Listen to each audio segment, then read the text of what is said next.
Et bonjour à tous, c'est Germain de Webax. On se retrouve cette semaine, comme bien des semaines, comme le veut la tradition, pour un nouveau tutoriel concernant PrestaShop.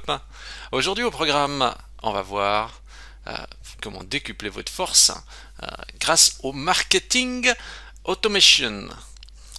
Et pour l'occasion, on ne dira pas automation, on dira automation. Euh, eh oui, je disais hier à ma femme, je dis demain ça sera marketing automation. Elle me dit mais comment tu prononces ça? J'ai dit bon d'accord, ça sera automation alors. Donc, qu'est-ce que c'est le principe? Le principe c'est d'automatiser certaines tâches euh, pour rendre plus puissant votre PrestaShop. Est-ce que, est-ce que piloter votre business avec un seul bouton, est-ce que ça serait un peu le rêve? Imaginez, bing, un seul bouton à appuyer, tout le travail se fait. C'est un rêve, mais pour y arriver, il faut optimiser son activité. Le but, c'est qu'on appuie sur un bouton, qui lui-même automatiquement appuie sur plein de boutons, et hop, ça descend en arbre et ça fait tout le travail. Là, je schématise un monde idéal. On va essayer de s'en rapprocher. Quand on gère un PrestaShop, on fait une foule de petites actions ici, de petites actions là, etc.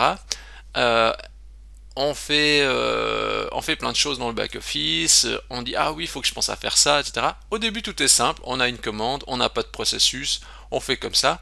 Et commence à avoir des commandes, bon ok, commence à avoir des clients, commence à avoir plus de choses à faire, et là on commence à devenir submergé de partout. On n'arrive plus tout à faire, les processus des fois ils sont longs, des fois on dit on fera quand on a le temps, et le but c'est de simplifier tout ça. Regardez, j'allais dire, regardez McDonald's. Quand vous allez au drive McDonald's, eh bien, c'est assez marrant parce que je suis pourtant en voiture, je passe une commande, et à l'endroit où il me donne la commande, le gars il est déjà en train d'attendre. Je suis en train de faire ma commande, et le gars il est déjà en train d'attendre avec ma commande, et je me dis, mais c'est incroyable. Comment ça se fait qu'ils arrivent à ça? Ils ont simplifié les processus, ils ont automatisé. C'est une tranche de salade, une tranche de pain. Voyez, les processus sont courts, connus, les gestes sont tac, tac, tac, et ils peuvent vraiment faire ça rapidement. Dans le PrestaShop, c'est le même but, c'est de simplifier les processus et de définir des règles pour qu'on se pose plus de questions. Pas qu'on perde de temps à se dire ah je vais peut-être faire comme ça, etc. Non, on va simplifier les processus. Le but, c'est de faire plus avec moins. Ça, j'adore cette méthode. Vous aussi, j'imagine. Et avoir de l'impact sans fournir d'efforts. J'adore forcément aussi cette méthode. Pour ça, il faut justement automatiser et créer des scénarios qui vont vous pousser vers le haut. Ça n'a pas besoin d'être complexe, contrairement à ce qu'on pourrait croire. Euh, et d'ailleurs, aujourd'hui, on va voir un truc tout simple que vous avez tous vu, mais que peut-être qui est sous-exploité aujourd'hui chez vous.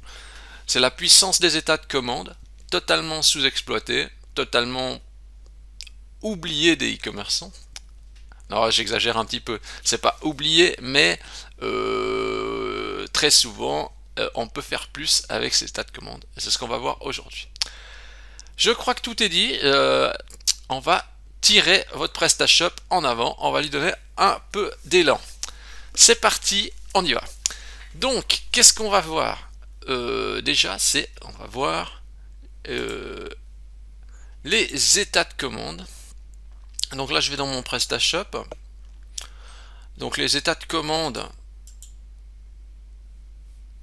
Donc les états de commande, c'est ça. Les états qui sont ici. Bon, je vois que j'ai le debug de PrestaShop activé. Bon, on va déjà commencer par désactiver le debug parce que sinon, pour qu'on y voit un petit peu correctement, donc dans le define, je désactive le debug. Voilà. Donc les états c'est ici, hein, donc on a des états en attente de virement bancaire, tout ça, ça c'est super. Je veux m'intéresser à ça. Je vais aller voir je vais aller voir donc quoi, c'est dans paramètres de la boutique, commande, voilà, état de commande. Et là, on a tous les états de commande. Ça, c'est les états de commande standards qui sont créés par le PrestaShop. On peut se dire, on peut créer des nouveaux états de commande. Certains marchands le font, mais c'est encore pas très fréquent comme manière de faire.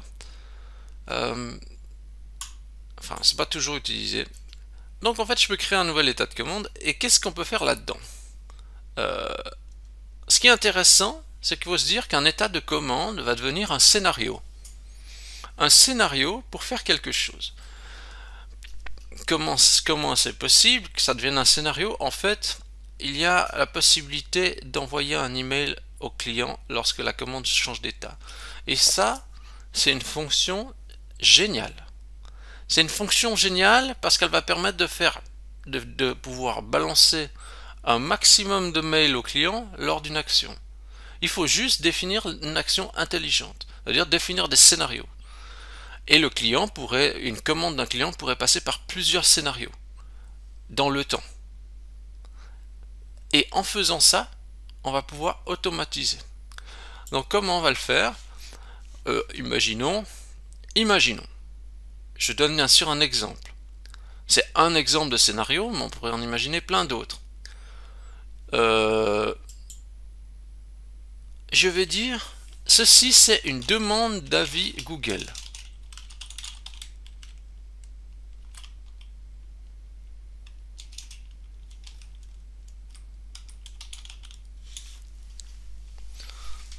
Voilà, je vais l'appeler demande d'avis sur Google. Alors, petite précision, il faut savoir que si on utilise l'envoi d'email avec l'état de commande, le sujet est mis dans le nom, le nom de l'état est mis dans le sujet du mail. Alors, ne mettez pas du coup mail pour mauvais client, par exemple. Parce que si vous mettez ça, le client va recevoir dans le titre du mail pour mauvais client. Non, il faut mettre un truc qui va être dans le sujet. Nous le verrons tout à l'heure. Donc je définis une couleur, je vais dire ok, demande d'avis sur Google, ça va être vert, parce que ça c'est un truc positif, donc je mets vert. Je cache cet état dans la commande pour les clients, et j'aimerais joindre un mail à tout ça. J'ai des mails ici, vous voyez, mais j'ai pas le mail, j'ai pas ce nouveau mail que j'aimerais envoyer, il me manque. Hein. Donc pour l'instant je mets rien et je vais juste me contenter d'enregistrer comme ça. En tout cas je vois que j'ai une demande d'avis là, qui est là. J'ai pas précisé, mais bien sûr il faut aussi traduire ça dans les différentes langues. Ici on se contente de le faire pour le français.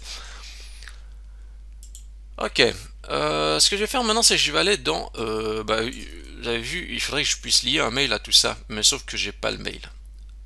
Donc, où ils sont rangés les mails, donc je vais aller dans mon dossier PrestaShop, je vais aller dans le dossier mail, assez logique. Ici vous voyez que j'ai plusieurs langues, français, italien, allemand, donc il faudra faire cette opération pour chacune des langues. Nous, on va le faire ici en français parce qu'on va traiter que le français, mais il faut le faire absolument pour chacune des langues. Donc je vais aller dans le français. Et vous voyez qu'ici j'ai plein de templates de mail déjà prêts. Donc c'est super, le travail est plus ou moins déjà fait. Donc je vais choisir un template de mail. Donc si je double-clique sur là, ça c'est le template de mail de virement bancaire. Bah non, je vais peut-être pas prendre lui parce que c'est un peu compliqué, il y a plein de trucs dedans déjà. Bon, je sais lequel template de mail je vais prendre. En fait, j'ai regardé un petit peu comme ça et j'ai vu le template test. Il est tout simple.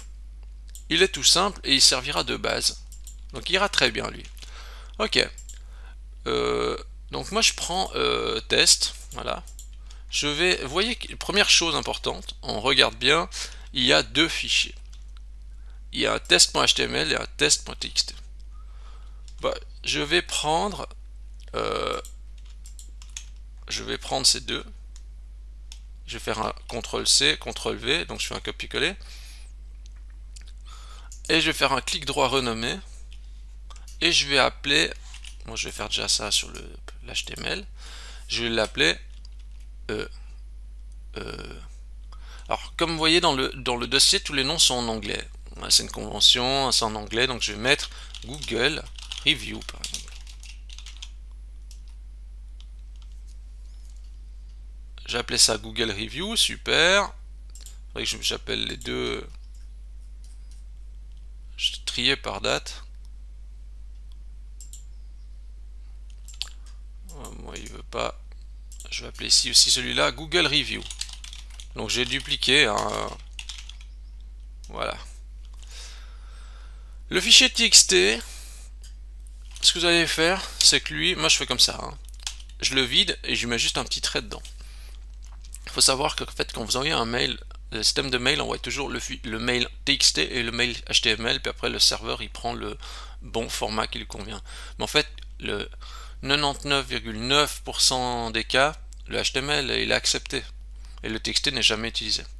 Donc le TXT on va pas le remplir, mais il faut qu'il existe, parce que s'il n'existe pas, il fait une erreur critique le système. Donc il faut le mettre, mais voilà, on met juste un petit trait dedans. Voilà. Maintenant le HTML, voilà, bah c'est notre fichier de test. Bah ok, lui, bah là il est là, mais bah ouais, on va le simplifier un petit peu. Alors je vais aller dans mon éditeur, donc je vais aller dans mail, fr. On pourrait, moi quand j'avais fait le tuto, j'avais appelé ça scénario 1, scénario 2, mais le fichier, donc je l'avais appelé comme ça. Mais c'est vrai que si on appelle scénario 1, on ne sait pas ce qu'il y a dedans sans aller voir. Tandis qu'au moins, si je dis Google Review, bah oui, je sais que c'est le mail pour Google Review. Donc c'est peut-être mieux de donner un nom explicite au fichier, quoi, je pense. Donc moi ce que je fais, c'est que dans ce fichier, je l'ouvre. Il y a plein de trucs, il y a plein de codes. Vous voyez, il y a combien de lignes? Allez, il y a 500 lignes pour notre mail. Bon, je recherche la section déjà bonjour là.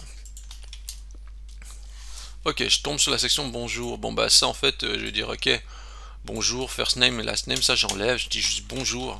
Ça ira très bien. Voilà. Après on a ceci est un email de test depuis votre boutique.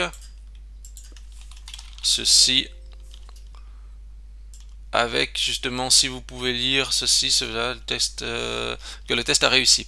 Bon, moi ce que je fais c'est que je vais enlever cette deuxième ligne. Boum, je laisse que la première ligne. Voyez, on a ici ceci est un test. Ok, là.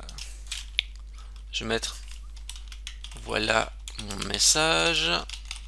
Je regarde ce que ça donne. Voilà mon message. Bon, alors je vais maintenant. Non, ça correspond plus ou moins à ce que je veux faire. Pas grave s'il n'y a pas le logo et tout ça, ça c'est normal. C'est des éléments qui sont dynamiques, mais on verra plus tard. Donc je vais faire un message. Je vais dire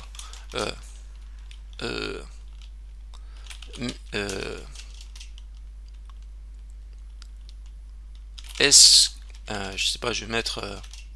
Alors là j'invente, après il faudra retravailler le texte. Moi je vais le faire comme ça, la vallée. Et, nous espérons que votre achat vous a donné satisfaction.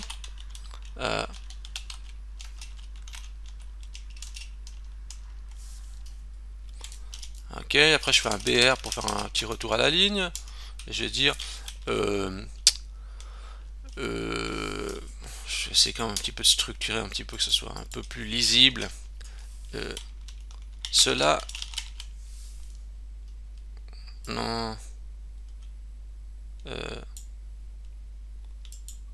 votre achat vous a donné satisfaction. Cela nous ferait plaisir que vous puissiez évaluer notre entreprise sur Google. Voilà, je fais un BR. Merci pour votre confiance. Après, bah, vous ajoutez le message en fonction de comment vous communiquez avec vos clients. D'ailleurs, à ce sujet, il est important dans les mails, dans tous ces mails qui transitent, je saute là sur un autre cas, mais je dirais, vous voyez par exemple, on a le mail de order de confirmation de commande par exemple. Vous voyez, order confirmation de commande. Il faut soigner la communication. Regardez bien que la communication dans les mails soit correcte, des fois la communication n'est pas toujours révisée, donc c'est important d'avoir une bonne communication. Donc cela nous ferait plaisir que vous puissiez évaluer notre entreprise sur Google. Ok. Je vais faire un lien. Je vais faire un lien comme ça. Je vais mettre comme ça. Donner une évaluation. Là, je vais dire que cela prend 10 secondes. Parce que si je dis ça prend 10 secondes, bah ça va aller. Ah, ils vont se dire ah ouais, je vais peut-être le faire parce que c'est rapide. Je fais un truc qui ressemble à un bouton. Après, je pourrais bien sûr améliorer tout ça, mais je vais faire comme ça, un truc qui ressemble à un bouton. Je vais mettre quoi en gras. Je mets un peu de strong. J'improvise. Hein. Voilà. Et je vais aller sur, je vais chercher WebAx dans Google. Je vais cliquer sur ça. Donc vous faites la même chose. Ok. Donc là, c'est normalement l'édition d'avis. Donc je prends ce lien et je vais mettre ça là. Voilà. Je vais rouvrir ma page. Donc je vais recliquer là sur mon Google Review. Cela nous fera plaisir. Bon, la présentation c'est pas génial. Je vais peut-être encore faire un petit espacement. Je vais faire un espacement ici. Et je vais faire un espacement. Oui, aussi un retour à la ligne ici. Parce qu'on dirait qu'il manque un retour. Est-ce que c'est mieux? Voilà. On pourrait mettre aussi un petit smiley dedans. Ah ouais, on fait ça. Emoji.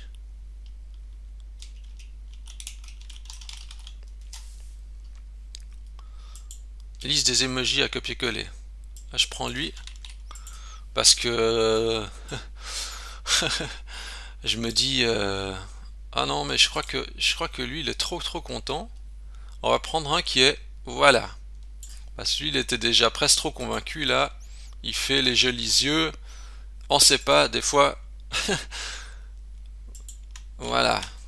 Je vais faire comme ça. Je vais aller voir qu'est-ce que ça donne avec ça. Ah. Non, mais peut-être que je vais pas. Vous allez rire, mais vous allez dire, mais c'est quoi tous ces détails? Mais oui, quoi, il est encodé. Je vais dire oui.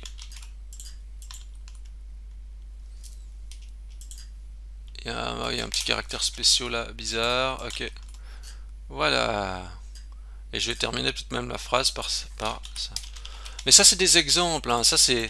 Je me dis, voilà, s'il y a un petit bonhomme qui me sourit, puis il me dit, est-ce que tu peux me noter? Je sais pas, je me dis, ah ouais, il a l'air gentil, l'entreprise a l'air gentille. Voilà. Je vais peut-être dire, mais c'est trop influençable. Mais les gens, c'est des humains, hein, donc ils voient un petit smiley, ils reçoivent des smileys toute la journée de votre famille, de leur famille et tout ça. Vous faites aussi ça, un petit smiley, ils disent ah ouais, ça leur rappelle aussi peut-être enfin, voilà, des trucs qu'ils font avec des gens qu'ils aiment bien. Voilà. Là, on rentre dans un débat du côté mental, mais voilà. Je clique sur ce bouton et il se passe quoi? Hop, ça met directement dans le formulaire pour donner l'avis. Top. Bah, maintenant, une fois que j'ai fait ça, en fait, ce qui me restera à faire, c'est de prendre ces deux fichiers, donc Google Review, HTML et TXT, et le mettre dans l'allemand, dans l'anglais, etc., et d'ajuster les textes et traductions. Voilà. Maintenant, ce que je vais faire, c'est que je vais aller dans mon état de commande. Je vais retourner là-dedans pour bien recharger. Donc, je modifie ici ma demande d'avis Google. Je vais dire, ok, je vais envoyer un email au client lorsque la commande change d'état. Je reprends mon Google. Il est où mon Google Review là? Je vais enregistrer. Hop là. Voilà. Ah, j'ai pas précisé un truc, mais il me semble que j'ai vu un truc affiché à l'écran. Le nom du fichier mettait sans espace, hein, donc, et puis utiliser des underscores, hein, donc le trait du 6. Non, le trait du 6, est-ce que c'est le trait du 6? Non, c'est pas le trait du 6. En fait, vous utilisez le trait d'union, mais bas, hein, donc underscore. Voilà. Maintenant, ce que je vais faire, c'est que, vous voyez, j'ai mon avis, demande d'avis Google. C'est écrit, envoyer un mail au client, c'est écrit oui. J'ai mis donc cacher cet état de commande dans la commande, cacher cet état dans la commande pour les clients. Voilà. Maintenant, je vais dans les commandes. Là, j'ai une commande qui a été faite par moi ici, et je vais dire, imaginons, je pourrais dire, bon ben, le but étant de faire des actions groupées, mais ici j'ai qu'un élément, donc je vais juste le faire sur un. Donc je vais aller déjà dans mon adresse mail jetable. Voilà, ça c'est mon adresse mail jetable. Bon, ça c'est quelques tests que j'avais fait hier pour voir si ça marchait. Donc ici, imaginons, vous avez une sélection de commandes à faire. Vous faites une sélection de commandes. Ça veut dire des commandes, je sais pas, les commandes du mois dernier ou de la semaine passée ou de 2 semaines en arrière. On fait notre sélection, tac, tac, tac, tac, tac, tac, tac. Et on dit, ben, action groupée, changer l'état de la commande. On dit maintenant que c'est demande d'avis sur Google, mettre à jour l'état. Ça mouline.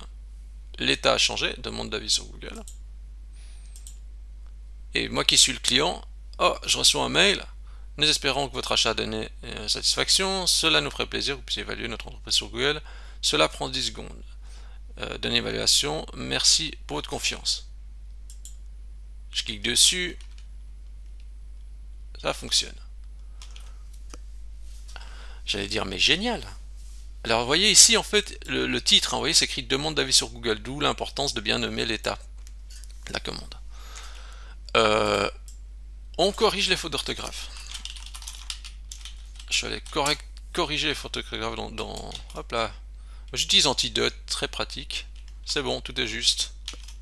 Je vais pas vous donner un truc qui a plein de fautes. Ok. J'ai envie de dire, génial. Mais imaginez. Ça veut dire que vous pourriez vous dire après pour la suite,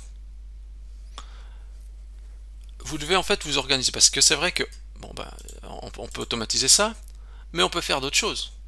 On peut se dire bon ben on pourrait faire un autre mail du genre on dit ok, on va filtrer sur les clients de l'année passée ou le premier trimestre l'année passée, et on utilise un mail type qui dit ah, ça fait longtemps qu'on vous avez plus vu sur la boutique, et est-ce que vous êtes venu voir nos nouveautés? Voilà. Bien sûr, vous faites un message générique qui puisse durer dans le temps. Ne faites pas un élément juste pour... enfin, oui, vous pouvez, hein. Vous pouvez bien sûr faire un élément qui est juste pour une période, mais le but c'est de faire un élément réutilisable, pas que vous ayez besoin de le refaire à chaque fois. Donc réfléchissez sur des stratégies durables. On pourrait avoir un mail qui dit ben ça fait longtemps qu'on vous a plus vu sur la boutique, ou un mail qui dit une enquête de satisfaction, ou un mail qui dit est-ce que vous voulez vous inscrire à la newsletter. Il y a plein de possibilités. En fait, le but c'est de créer de l'attraction autour du client, ou bien je sais pas, de dire venez sur les réseaux sociaux, venez nous regarder ici, participez à cet événement. Enfin, il y a plein d'éléments qu'on peut faire là autour. Le but c'est de créer de l'interaction et que les clients se réintéressent à vous. En fait, ce qui est intéressant, c'est que les commandes sont enregistrées en base, donc du coup, ben, vous pouvez travailler sur ces commandes. Effectivement, il faut la matière première, les commandes, c'est ça. À partir du moment où vous avez des commandes, si vous avez déjà un historique d'une année, etc., ou des quelques mois, vous pouvez déjà faire ça, donc c'est juste génial. Ça veut dire qu'il peut y avoir énormément de mails qui sortent, qui sont envoyés à vos clients, et ça ne veut pas dire que parce que ici, il est sur demande d'avis Google, que c'est terminé. Pas du tout. En fait, ça veut dire qu'il pourrait passer sur d'autres statuts. On pourrait dire, bon ben maintenant, nous, je sais pas, à la fin du mois, on va dire, ok, à tous ceux à qui on avait envoyé demande d'avis sur Google, bon ben je vais faire ça, je veux dire, trier sur la demande d'avis sur Google et telle ou telle date, je recherche. Alors, ouais, je vais chercher, donc hop. Ok, donc j'ai fait mon filtre, alors je me retrouve avec toutes les demandes d'avis sur Google de telle date à telle date. Je dis maintenant à ces gens-là, je vais leur dire, ça c'était le premier niveau de scénario, maintenant je vais leur dire, est-ce que vous aviez vu les réseaux sociaux, est-ce que vous êtes inscrit dessus? Ok, je fais ça, je coche tout le monde, boum, je fais changer l'état de commande, je dis template des réseaux sociaux, venez tous quoi. Voilà. Et en fait, on multiplie ces actions comme ça. Et en fait, le fait de faire ça permet de créer plus d'engagement au niveau du client, parce qu'il faut savoir que l'acquisition client, c'est la chose la plus compliquée. Donc le but, c'est de renforcer le lien avec vos clients, de créer de l'interaction, de ne pas que les clients ils vous oublient, et de les fidéliser voilà, dans le temps. Et bien sûr aussi de se servir d'eux, parce que en fait, quand vous leur demandez une notation comme ça, ils construisent votre notoriété. Donc ça veut dire qu'ils travaillent pour vous. Et en faisant ces actions d'automatisation, bah, le client il travaille pour vous gratuitement entre guillemets. Donc vous avez juste besoin de faire une sélection, d'appuyer sur un bouton, et après le client il ira travailler, il ira mettre des étoiles, il écrira un avis, etc. Ce genre de choses. Ou alors c'est comme si vous demandez une enquête de satisfaction, vous pouvez leur demander qu'est-ce qu'ils aiment chez vous, qu'est-ce qu'ils aiment pas, ou qu'est-ce qu'ils aimeraient trouver. Ça permet de mieux comprendre et de vous piloter le futur. Voilà. Écoutez, je crois que tout est dit pour ces avis clients, pour ces états de commande. Euh, je trouve juste ça génial parce qu'il y a déjà tout dans le système pour le faire. Donc ça c'est vraiment super top, mais très sous-exploité à l'heure actuelle. Donc je pense qu'il y a une opportunité vraiment intéressante de s'y intéresser.